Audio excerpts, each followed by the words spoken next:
el gobierno de que esta decisión de cargarle un 35% de incremento al dólar, lo que está haciendo es impactando en los precios, a pesar de esto que decía el gobierno, que no debería trasladarse porque las industrias deben guiarse por el dólar oficial, que ha tenido ajustes, pero no de la magnitud que ha tenido el dólar solidario. Para analizar el cepo, las consecuencias y el presupuesto que acaba de presentar el gobierno en el Congreso, vamos a hablar con José Simonel, economista cordobés. José, buen mediodía, ¿cómo estás?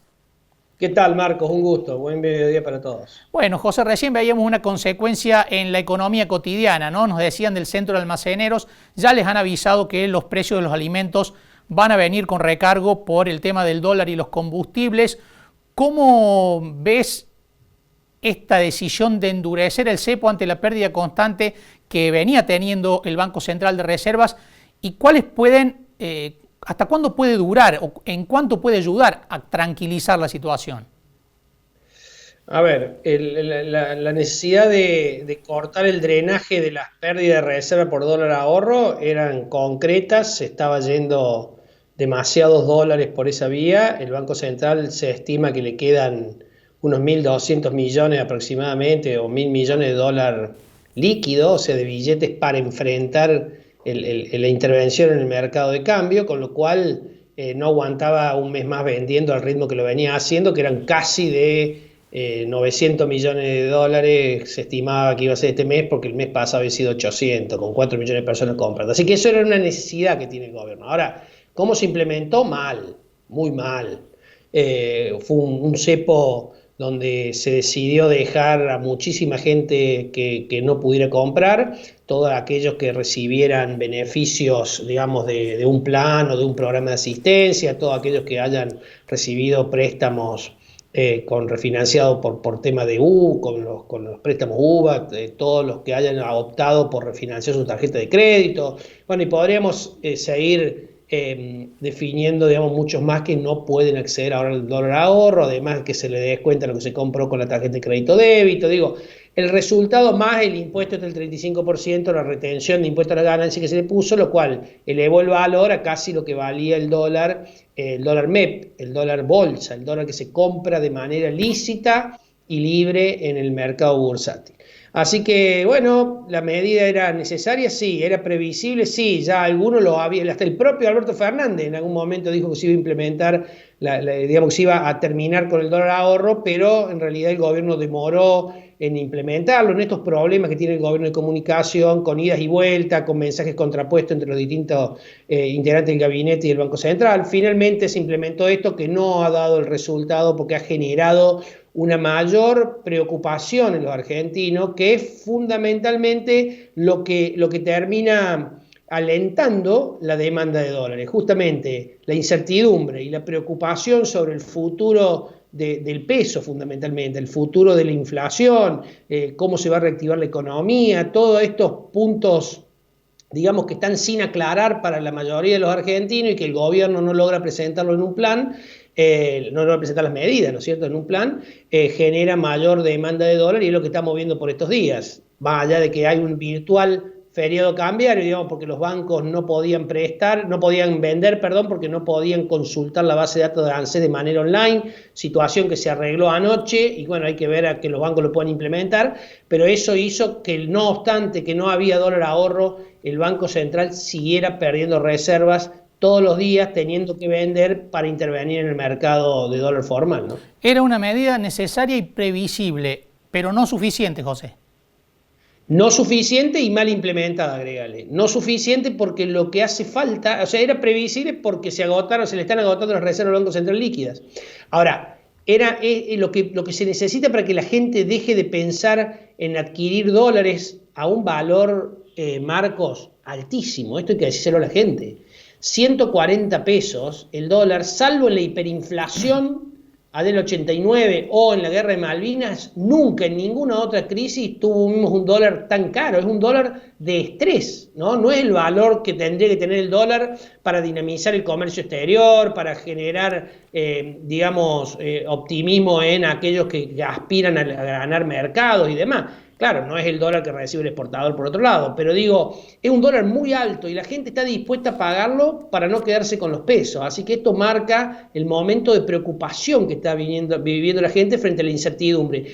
Incertidumbre que el gobierno no logra despejar. Por el contrario, digamos, tenemos un ministro que presenta un plan, un presupuesto y previo a eso dice, déjame, yo sarasa sasa. Digo, la verdad que se demuestra que yo le decía hoy a un amigo, no ve ni un partido de fútbol donde al menos los jugadores de fútbol cuando van a decir algo se tapan la boca, digamos, para que no le lean los labios. Él con los micrófonos abiertos hace semejante declaración en un momento tan importante donde hay tanta expectativa sobre el presupuesto, que es lo único que tenemos los analistas como para ver cómo el gobierno piensa el futuro, porque al no tener plan, al no haber comunicado las 60 medidas, no tenemos en qué guiarnos para saber hacia dónde quieren causar la economía del gobierno para tratar de salir de esta crisis que es tremenda.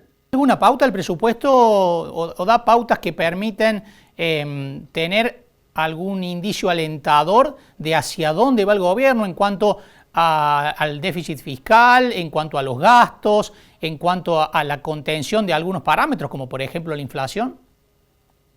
Sí, bueno, el gobierno, digamos, los presupuestos por lo general suelen tener estimaciones optimistas, ¿no? Esto lo sabemos todos, pero por lo menos, digamos, lo que uno puede percibir de este presupuesto es que el gobierno se ha comprometido a tener un déficit del 4,5%. Digo, no es un déficit muy alto, pero comparado con el actual es un déficit que, bueno, que por lo menos marca un sendero de compromiso del gobierno para bajar el déficit. El crecimiento, Marco, es casi una consecuencia de la tremenda caída que vamos a tener este año. Claro, 19,1, ¿no? Técnico. ¿Cómo? El último registro es una caída del PBI del 19,1. La peor caída en un trimestre que se recuerde desde que se hace el índice, ¿no? Desde que se lleva, digamos, desde que se construye el índice de PBI. 19,1 ha caído el PBI comparado con el segundo trimestre de este año con el segundo trimestre del año anterior. Tremenda la caída, una caída tremenda que lleva a una caída en el año del PBI del 12,6%. Entonces, digo, la verdad que frente a semejante caída, recuperar el 5,5 es casi un rebote técnico porque vamos a comparar con un mal año que va a ser el año que viene. Pero bueno, pero de todo modo es aliciente. Ahora, si uno se pone a analizar los datos un poco más finos, nos va a hacer falta casi 3 años en función de lo que prevé el gobierno para recuperar el PBI prepandémico, que ya era malo. Claro, que ya era malo. Veníamos de 2 años de caída. Pero bueno, pero por lo menos el Estado interpreta que va a haber una recuperación del crecimiento por rebote técnico que ojalá que se mantenga y se transforme en recuperación. Prevé que el déficit va a ser solamente el 4,5 y después la inflación y el dólar estimado para el año que viene parecieran ser demasiado optimistas. Tener 29% de inflación con la emisión que se está generando en este momento, la que se va a seguir generando este año y la que va a ser necesaria el año que viene, parecería un poco optimista que solamente tengamos el 29% de inflación. Claro, y el dólar a ese nivel también pensás que es optimista, José. Yo creo que el dólar a 102, si el gobierno no logra cambiar el clima que tienen los argentinos a 102, hay que explicarle a la gente que ese dólar de 102 que prevé el gobierno para finales del año que viene es el dólar oficial, ¿no? El dólar por el cual se rigen las exportaciones e importaciones. Pero con los problemas que tenemos de balanza comercial, digamos, no de balanza comercial, sino los problemas que tenemos de reserva, más allá que la balanza comercial da resultado positivo, me parece que va a necesitar avanzar un poco más rápido en la devaluación del dólar oficial, que hoy está, recordemos a la gente, alrededor de 76 pesos, ¿no? José Simonella, muchísimas gracias, como siempre. No, muchísimas gracias a ustedes, Marco, que tengan buen mediodía a todos los oyentes. Y bueno, la verdad que son noticias medias duras para almorzar, pero son las que hay. Claro, es lo que hay. Muchas gracias, José, como siempre. Chao, un abrazo grande. José Simonella, economista cordobés, que nos dio un análisis con respecto a lo que puede ocurrir con el dólar, que tan tensos tiene a todos los argentinos, principalmente al gobierno nacional, y decía que es un dólar altísimo, ¿no? 140 pesos, la gente dispuesta, la gente que tiene capacidad de ahorro, ¿no? Dispuesta a comprar ese dólar y es muy alto, muy caro, decía Simonella, y está muy por encima de los parámetros históricos registrados en el país. Pero también decía, es el ancla que le permite a la gente tener cierta seguridad en medio de una economía muy golpeada por la pandemia, con una caída en el último trimestre de 19,1% y en el año superior al 12%, una economía muy golpeada que, bueno, ¿no?, que está muy inestable y por lo tanto